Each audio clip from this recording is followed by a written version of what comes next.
Բելարուսի Բայց օրինական էր նրանց թույլ չտալը երկրի տարածքից դուրս գալ ամենը։ Միայն դա ես կարծում եմ, որ ոչ միայն օրինական էր, նույնիսկ ընտրություններից առաջ, ընտրություններից հետո նրանց բոլորի տեղը պիտի լիներ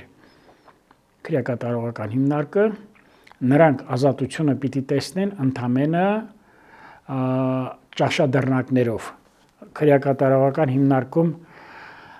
կա մի բան, երբ որ ճաշը տալիս են, այդ ճաշադռնակներից ես այդպիսի փորձ ունեմ, դա կոչվում է վալչոկ։ Նրանց միակ ազատությունը դա պիտի լինի ճաշադռնակներից, ուրեմն տեսնեն մաքուր օդը, շնչեն մաքուր օդը, այլ բան նրանց համար նախատեսված չի։ Անկեղծորեն եմ ասում, կրկին ես զարմանում եմ կառավարության ղեկավարի մեծ հանդուրժողականության,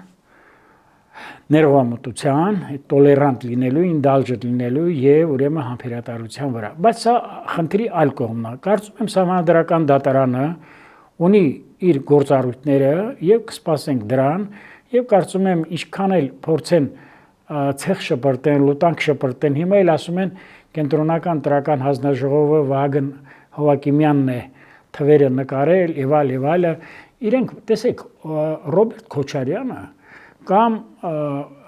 բանը Ծառուկյանը խոսում են ընտրություններից, գիտեք նրանք բարոյական, մարդկային եւ իրավական առումով իրավունք չունեն ընտրություններից խոսել։